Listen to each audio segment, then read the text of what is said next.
राहुल जी जो हैं भारत को भी नेपाल की तरह ही बनाना चाहते हैं। राहुल गांधी खुद भारत में अराजकता लाना चाहते हैं। राहुल गांधी चाहते हैं कि जो हाल नेपाल में है, जो बांग्लादेश में हुआ, वो हाल भारत में हो जाए, कि वो इस देश को तोड़ना चाहते हैं। ने पाकिस्तान ऑक्युपाइड कश्मीर क्यों नहीं ले लिया? आपके पास जब मौका आया था, पाकिस्तान को आपने दबाव में डाल दिया था, पाकिस्तान का कोई हथियार, कोई पैतरा काम नहीं कर रहा था, तो फिर आपने पाकिस्तान ऑक्युपाइड कश्मीर क्यों नहीं ले लिया? इतना बड़ा मौका आपने क्यों छोड़ दिया? नमस्कार, मैं हूं आपके साथ विशाल कालरा। आप देख रहे हैं एफएम न्यूज और देश और दुनिया के कई बड़े मुद्दों पर आज चर्चा के लिए हमारे साथ बेहद खास मेहमान हैं। कल की पीठाधीश्वर आचार्य प्रमोद कृष्णम आज हमारे साथ स्टूडियो में मौजूद हैं। बहुत बहुत स्वागत है आपका और बहुत शुक्रिया, आपने हमारे लिए आज वक्त निकाला। थैंक यू, धन्यवाद। आचार्य जी, राजनीति को लेकर चर्चा आपसे हमारी बहुत हुई, लेकिन पिछले कुछ वक्त से राजनीति को लेकर चर्चा थोड़ी सी कम हो गई। लेकिन आज जो स्थितियां हैं उसे लेकर कई सारे सवाल मन में आते हैं और मुझे लगा कि आपसे बेहतर जवाब उन पर बहुत कम लोग हैं जो दे पाएंगे। सबसे पहले मैं शुरुआत करना चाहता हूं भारत के पड़ोसी देशों में फैली हुई स्थिति को लेकर। आप भी पिछले 2 दिनों से देख रहे होंगे नेपाल में क्या हो रहा है। आग लगी हुई है, युवा सड़कों पर हैं, प्रधानमंत्री इस्तीफा दे देते हैं, अज्ञात जगहों पर भागना पड़ जाता है। और ऐसा नहीं है कि अचानक किसी एक देश में हो रहा है। भारत के पड़ोसी देशों पर अगर हम नजर डालें, पहले श्रीलंका, फिर म्यांमार, फिर बांग्लादेश, पाकिस्तान तो अस्थिर है ही है, अब नेपाल में भी ऐसी ही अस्थिरता, एक जैसा पैटर्न, एक जैसा सब कुछ। पहले युवा सड़कों पर, फिर आंदोलन को दबाने के लिए गोलीबारी से प्रदर्शन और उग्र हुआ, और फिर प्रधानमंत्री या राष्ट्रपति को देश छोड़कर भागना पड़ता है। ऐसा लगता है वही रिपीट टेलीकास्ट हर देश में चल रहा है। देखिए, बांग्लादेश हो या पाकिस्तान का कुछ हिस्सा हो, नेपाल हो, यहाँ डेमोक्रेटिक सिस्टम टोटली फेल हो चुका है और ये डेमोक्रेसी का फेल्योर है। और जिन देश के अंदर, जिन राष्ट्रों में, जिस राष्ट्र में राष्ट्रीयता और आध्यात्मिक भाव का अभाव हो जाता है, यानी कि राष्ट्र के भाव का और आध्यात्म के भाव का, जो भी देश और उनकी आबादी राष्ट्र से विमुख होती है, आध्यात्म से विमुख होती है, वहाँ इस तरह की अराजकता, उपद्रव, विद्रोह देखने को मिलते हैं। तो मुझे लगता है नेपाल में जो हो रहा है वो डेमोक्रेटिक फेलियर का एक जीता जागता सबूत है। क्या सत्ता में बैठे हुए लोगों के आक्रोश को भांप नहीं पा रहे हैं, या आक्रोश को दबाने में इतनी ताकत खर्च कर दी है कि जो आम जनता आवाज पहुंचाना चाहती है वो सत्ता में बैठे लोगों तक पहुंच ही नहीं रही? नहीं, देखिए, अति सर्वत्र वर्जयेत, हमारे शास्त्रों में उल्लेख है, अति सर्वत्र वर्जयेत। Excess of everything is always bad. हर चीज की एक हद होती है। जब आप अपने अधिकारों की बात करेंगे और कर्तव्यों को भूल जाएंगे तो इस तरह की घटनाएं होती हैं। और इस तरह की घटनाएं इतिहास में और भी कभी बहुत पहले भी हुई हैं कि आप अधिकारों की तो बात करेंगे, कर्तव्यों को भूल जाएंगे। तो नेपाल में जो शासन कर रहे हैं लोग, उन पर भी ये लागू होता है, और जो नेपाल में लोग सड़कों पे उतरे उन पर भी लागू होता है। जिन्होंने बांग्लादेश में तख्ता पलट किया उन पर भी लागू होता है। जिन्होंने श्रीलंका में उपद्रव किए, अफ़गानिस्तान में क्या हुआ, वहाँ तालिबान की आज सरकार चल रही है, लेकिन है क्या वहाँ डेमोक्रेसी नहीं है। तो ये डेमोक्रेटिक सिस्टम का एक बहुत बड़ा फेलियर है और इस घटना से और भी देशों को सीख और सबक लेना चाहिए, ताकि समय रहते हुए बहुत बड़े खतरों को टाला जा सके। भारत के संदर्भ में आपको कोई खतरा नजर आता है? क्या आपको लगता है कि भारत को अस्थिर करने की कोशिशें होती ही रही हैं और बड़ी मुश्किल से हम उससे बचकर निकलते हैं? देखिए, विपक्ष के नेता की जिम्मेदारी जब से राहुल गांधी जी पे आई है, तो विपक्ष का जो एटीट्यूड है, जो विपक्ष की हरकतें हैं, वो भी सब राहुल गांधी जैसी हो गई हैं। और राहुल जी जो हैं भारत को भी नेपाल की तरह ही बनाना चाहते हैं। और ये बात मैं इसलिए नहीं कह रहा हूँ कि मेरा कोई राहुल जी से झगड़ा है। मैंने राहुल जी को बड़े करीब से देखा है, राहुल गांधी जी की नेचर को मैं जानता हूँ, और मेरी इस बात को राहुल गांधी जी अप्रिशिएट भी करेंगे। राहुल गांधी खुद भारत में अराजकता लाना चाहते हैं। राहुल गांधी चाहते हैं कि जो हाल नेपाल में है, जो बांग्लादेश में हुआ, वो हाल भारत में हो जाए। इसके पीछे का कारण ये है कि वो नरेंद्र मोदी से बहुत नफरत करते हैं, बहुत घृणा करते हैं। वो भाजपा से इतनी घृणा नहीं करते, वो किसी से इतनी घृणा नहीं करते। अगर आप आज ही कह दें उनसे कि साहब नरेंद्र मोदी जी की जगह कोई और प्रधानमंत्री बनेगा, तो वो उसमें बड़े खुश हो जाएंगे। लेकिन वो मोदी से इतना चिढ़ते हैं, इतना नफरत करते हैं कि उनका सपना है ये कि जिस तरह नेपाल में तख्ता पलट हो रहा है, जिस तरह बांग्लादेश में तख्ता पलट हुआ, उसी तरह भारत में भी अराजकता आ जाए, एनार्की आ जाए। और मुझे लगता है कि ही इज़ एनार्किस्ट पर्सन। वो एनार्की चाहते हैं। उनकी बातें, उनकी हरकतें, उनके बयान, उनके भाषण, उनकी बॉडी लैंग्वेज को देख के लगता है कि वो अराजकतावादी व्यक्ति हैं। और उन्होंने कई स्टेटमेंट दिए, कितनी गलत गलत बातें नरेंद्र मोदी जी के लिए कही हैं, प्रधानमंत्री जी के लिए कही हैं। कितने उनके बयान हैं कि एक दिन जनता दौड़ाएगी, ये होगा, सड़कों पे आएगा, मोदी भागता फिरेगा। तो वो इसी दिशा में जा रहे हैं। और वो एक बात और मैं इम्पॉर्टेंट कहना चाहता हूँ बड़ी जिम्मेदारी के साथ, कि वो इस देश को तोड़ना चाहते हैं। क्योंकि उन्हें लग गया कि ये देश अगर एक रहेगा तो तुम्हारी सत्ता नहीं आएगी। तो इसको भाषा के नाम पे तोड़ो, जाति के नाम पे तोड़ो, धर्म के नाम पे तोड़ो, रंग के नाम पे तोड़ो, क्षेत्र के नाम पे तोड़ो, जैसे भी टूटे तोड़ो, और टूट करके एक सेक्टर पे अपना कब्जा करो। तो ये उनका मूल उद्देश्य है। अब उसमें कामयाब वो नहीं हो रहे हैं, उससे उन्हें फ्रस्ट्रेशन बढ़ रहा है। लेकिन सच बात यह है कि मेरे इस बयान पर, मेरे इस स्टेटमेंट पर मैं कायम हूँ कि वो इस देश को तोड़ना चाहते हैं। और मैं इस पे भी कायम हूँ कि वो भारत में भी वही स्थिति पैदा करना चाहते हैं जो नेपाल में हो रही है। आप राहुल गांधी जी से या उनके किसी भी सलाहकार से या उनके किसी बड़े नेता से जो उनके बहुत करीब हो, आप पूछिएगा कि भाई आचार्य प्रमोद कृष्णम ने ऐसा बोला है।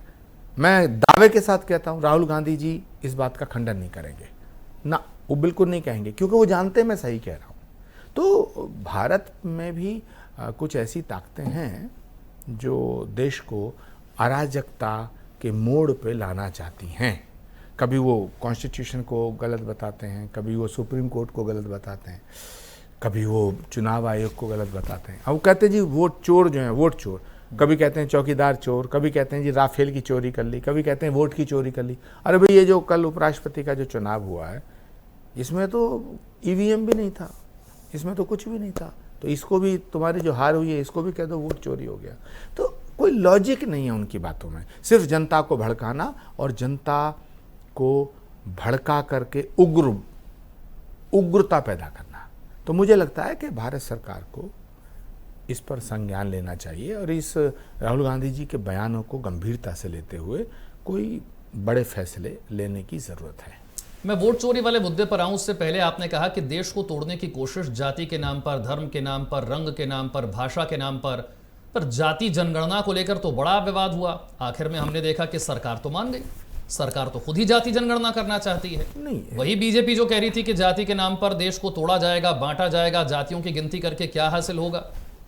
बिल्कुल ठीक है, सरकार जो चला रहा होता है वो उसकी एक सीमा होती है, वो एक सीमा तक समझाने का प्रयास करता है। अब देश की जनता में जो अननेसेसरी एक आक्रोश पैदा हो रहा था, तो वो इसीलिए किया जा रहा था। वही तो बात मैं कह रहा हूँ, मैं वही तो कह रहा हूँ कि जनता को भड़काना। केंद्र सरकार ने कहा ठीक है, जातीय जनगणना से अगर कोई तुम्हें फ़ायदा हो रहा है तो ठीक है, हम करा देते हैं। तो इसका मतलब है कि केंद्र की जो सरकार है, भारत सरकार है, नरेंद्र मोदी की सरकार है, उसमें कोई पार्शलिटी नहीं है, उन्होंने भेदभाव नहीं किया। जनता जनतंत्र में डिमांड कर रही है, हम आपको कर देते हैं। लेकिन ये ऐसा मानते थे कि मोदी सरकार ये फैसला नहीं करेगी और जनता को जाति के नाम पे, जातिवाद की राजनीति में की आग में झोंक करके सड़कों पे लाया जाए। तो जाति के नाम पे तोड़ो, यही तो मैं कह रहा हूँ कि वो चाहते हैं जाति के नाम पे तोड़ो। अब जातीय जनगणना के बाद क्या हो जाएगा, क्या मुझे नहीं पता मैं किस जाति में हूँ, दूसरे को नहीं पता। भारत के 140 करोड़ लोग हैं, उनका जन्म किसी ना किसी जाति परिवार कुल में हुआ है, वो सब जानते हैं, दे नोज, एवरीबॉडी नोज कि वो किस जाति में पैदा हुआ है। तो जाति जनगणना हो के यही तो पता चलेगा कौन व्यक्ति किस जाति का, वो तो अभी भी पता है। आप 5वीं क्लास करो, 10वीं क्लास करो, नौकरी में जाओ, कहीं भी सब जगह जाति, लिंग और वो लिखना पड़ता है आपको, नेशनलिटी, सबको पता है। उससे क्या बदल जाएगा? मैं यही तो कह रहा हूँ, बदलेगा कुछ नहीं। ये इस देश की जनता को आज भी पता है वो किस जाति की है, सबको पता है, सारे वोटर्स को पता है, तो उससे कुछ नहीं होगा। ये राहुल गांधी भी जानते हैं, लेकिन उन्होंने जनता को भ्रमित करने के लिए ये मुद्दा उछाला, जिससे जाति के नाम पे देश में विभाजन हो जाए। केंद्र सरकार ने फैसला कर दिया, बात खत्म हो गई। तो मैं ये कहना चाहता हूँ कि राहुल गांधी जी जो बात कर रहे हैं, हर दिन वो ये सोचते हैं इस देश को कैसे बांटा जाए। तो अब देखे ना, कोई और नया पैंतरा निकालेंगे, कोई नया मुद्दा लाएंगे। उन्होंने कहा जातियों की गिनती से ये होगा कि जिसकी जितनी आबादी उतना उसका हक। उनका ये कहना है कि ये 50% आरक्षण का जो बैरियर है, इसे तोड़ने का वक्त आ गया है। हमें पता चल जाएगा कि आबादी कितनी है किस जाति की, तो उस हिसाब से आरक्षण बढ़ाना पड़ेगा। मान लीजिए बिहार में एक जाति सर्वे हुआ, जाति जनगणना तो कोई राज्य सरकार नहीं कर सकती, लेकिन बिहार में एक जातियों का सर्वे हुआ, पता चला कि SC ST OBC की 85%, 85% आबादी है। क्या अगर हम पूरे देश में इस मॉडल को मान लें कि ऐसी ही जाति जनगणना की तस्वीर आती है, क्या हम आरक्षण को 50 से बढ़ाकर 60, 70, 80, 85 तक ले जाएंगे? फिर उत्तर प्रदेश में, बिहार में, आसाम में और कश्मीर में ऐसी बहुत सी जगह हैं जहां 70% मुस्लिम आबादी है, 80% मुस्लिम आबादी है। अभी एक सर्वे रिपोर्ट आई है हमारे संभल में, 85% मुस्लिम आबादी है। तो क्या वहाँ जहाँ 85% मुस्लिम आबादी है, 70% मुस्लिम आबादी है, 60% मुस्लिम आबादी है, तो वहाँ सारे अधिकार, शासन, प्रशासन सब मुसलमान भाइयों को दे दिए जाएंगे? ये वाहियात बात है। देश तो सबका है। इस देश के निर्माण में जितनी भूमिका ब्राह्मणों की है उतनी ही राजपूतों की है, जितनी ब्राह्मण और राजपूतों की है उतनी भूमिहारों की है, जितनी भूमिहारों की है उतनी ही दूसरी जातियों की है, उतनी ही अगड़ों की है, उतनी ही पिछड़ों की है। जब देश की सीमा पे व्यक्ति लड़ता है तो उसकी जाति लड़ती है क्या? वो भारत लड़ता है, वो भारत के लिए लड़ता है। जब कोई शहीद होता है उसकी जाति होती है क्या? ये सुभाष चंद्र बोस की क्या जाति थी? सरदार भगत सिंह की क्या जाति थी? पंडित चंद्रशेखर आज़ाद की क्या जाति थी? वो ब्राह्मण कुल में पैदा हुए, लेकिन उनकी कोई जाति थी? अशफाकुल्लाह की क्या जाति थी? अरे देश की बात करो। दुनिया कहाँ से कहाँ पहुँच गई। आज भारत मंगल ग्रह पे पहुँच रहा है, अंतरिक्ष में झंडा गाड़ के आया। कहाँ इन जातियों के चक्कर में पड़ के इस देश को तोड़ना चाहते हो? शर्म नहीं आती आपको? हैं, बेहूदी बातें करते हो। इतने बड़े लीडर हैं आप, इतने बड़े परिवार के हैं। क्या पंडित जवाहरलाल नेहरू की कोई जाति थी? इंदिरा गांधी की कोई जाति थी? आप स्वयं बताएं आपकी जाति क्या है। आप खुद भी बताओ ना आपकी जाति क्या है, कभी बताइएगा। अब आपकी जाति पूछ रहे हैं तो पूरी की पूरी पार्टी लग जाएगी आचार्य प्रमोद कृष्णम को गाली देने को। हैं, लेकिन सच बात तो ये, पहले अपनी जात बताओ। देश में जो है प्रतिभाओं का गला क्यों घोंटना चाहते हो? योग्यता को आगे लाओ, और जो दबे कुचले हैं, पिछड़े हैं सामाजिक दृष्टिकोण से, उनको आगे लाओ, उनका उत्थान करो। ये क्या वाहियात बकवास बात कर रहे हैं? अगर ऐसा ही करना चाहते हो, कश्मीर दे दो, दे दो, सब दे दो, मुसलमानों को दे दो, संभल दे दो, मुरादाबाद दे दो, सहारनपुर दे दो। कैसी बेतुकी बातें कर रहे हैं, वाहियात बात कर रहे हैं आप। संभल का आपने जिक्र किया तो मुझे उस मस्जिद का भी जिक्र करना पड़ता है, और मंदिर की भी बात करनी पड़ती है जिसका मामला कोर्ट में है। इतना बवाल, इतनी तोड़ फोड़। फिर मोहन भागवत साहब का एक स्टेटमेंट कि हर मस्जिद या हर दरगाह के नीचे मंदिर नहीं ढूंढना है। क्या हो रहा है फिर देश में? नहीं, कौन ढूंढ रहा है? कोई इंजेक्ट थोड़ी कर रहा है। इतिहास गवाह है भाई, हिस्ट्री उसकी साक्षी है। सारा इतिहास जरा देखिएगा, उसमें लिखा है कि मुगलिया पीरियड में मंदिरों को तोड़ा गया, बाबर के राज में तोड़ा गया, सिकंदर लोदी के ज़माने में तोड़ा गया, औरंगज़ेब के ज़माने में तोड़ा गया, तैमूर लंग के ज़माने में तोड़ा गया। सब मंदिरों को तोड़ा। मंदिरों को तोड़ा नहीं गया क्या? तो मंदिरों को तोड़ के मस्जिद बनाई। हम ये नहीं कह रहे मस्जिदों को तोड़ के मंदिर बना दो। हम कहाँ कह रहे हैं? कोई हिंदू कह रहा है मस्जिद को तोड़ के मंदिर बना दो, कोई नहीं कह रहा।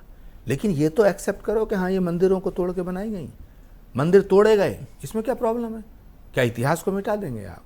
1526 से 1529 के बीच का इतिहास देखिएगा, पढ़िएगा, आईना अकबरी पढ़िएगा, बाबरनामा पढ़िएगा, सारे इतिहासकारों को पढ़िएगा, विदेशी इतिहासकारों को पढ़िएगा।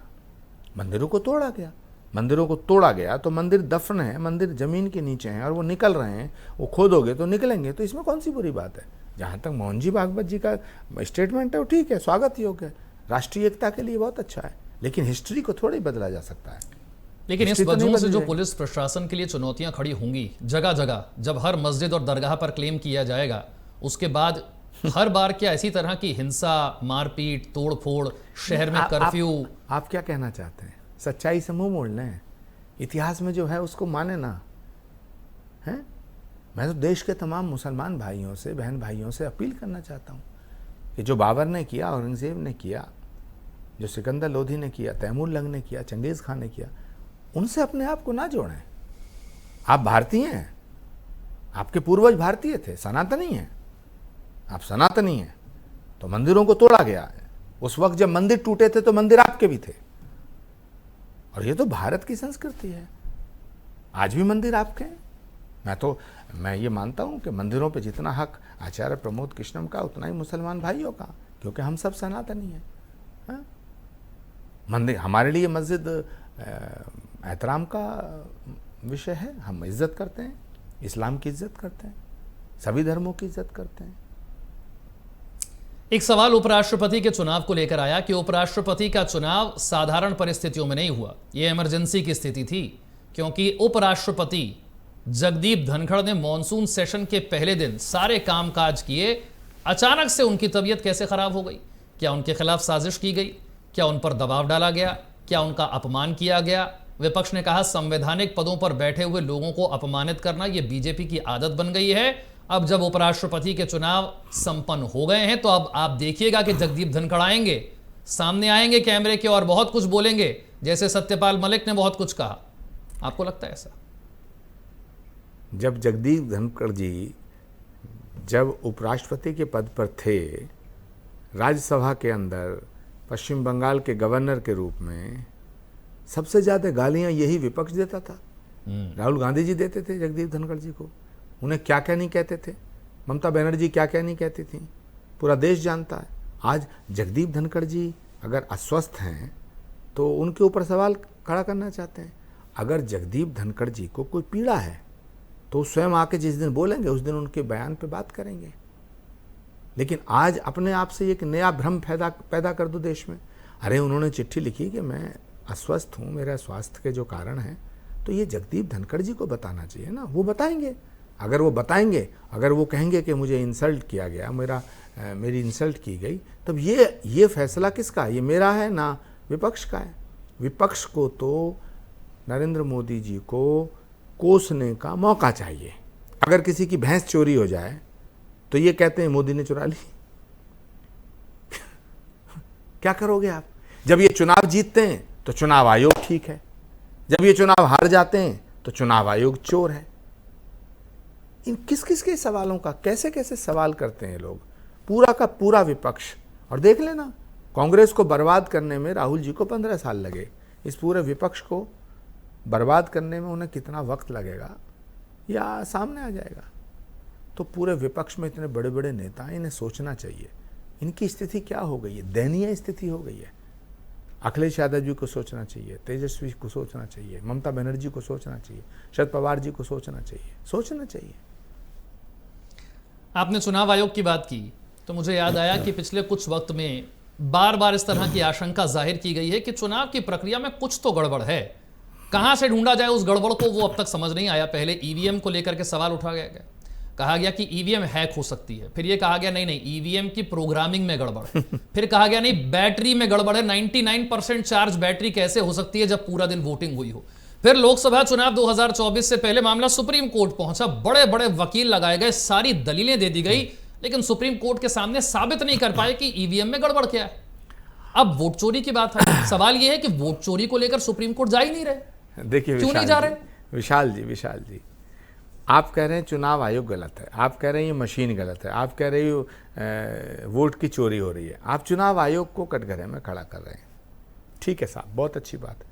जिस चुनाव आयोग को आप चोर कह रहे हैं, जिस चुनाव आयोग को आप बेईमान कह रहे हैं, जिस चुनाव आयोग को आप गलत कह रहे हैं, उसी चुनाव आयोग के द्वारा जारी किए गए सर्टिफिकेट से आप सांसद हैं।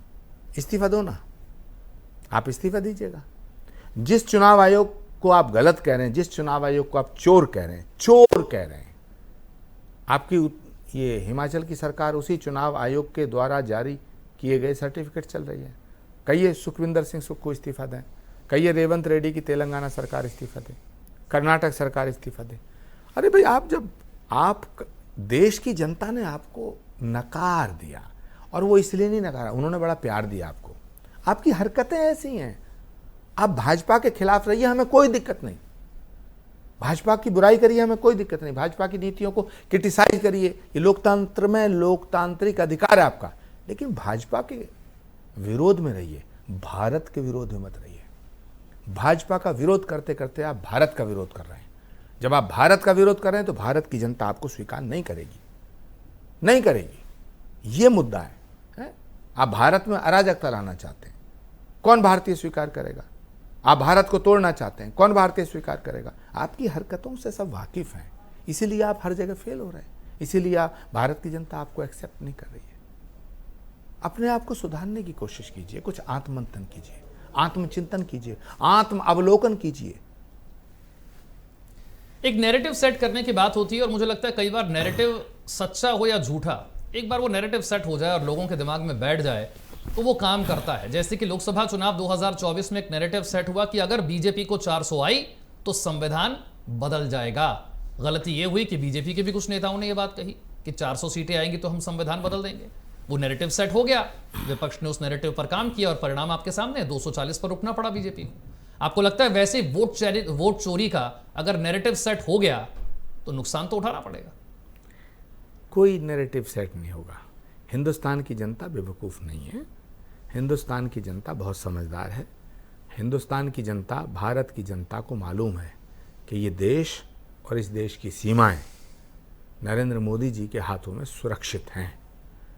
और हम भगवान से प्रार्थना करते हैं कि प्रधानमंत्री जी स्वस्थ रहें, दीर्घायु हों, और इस देश की सेवा जिस तरह कर रहे हैं उसी तरह करते रहें।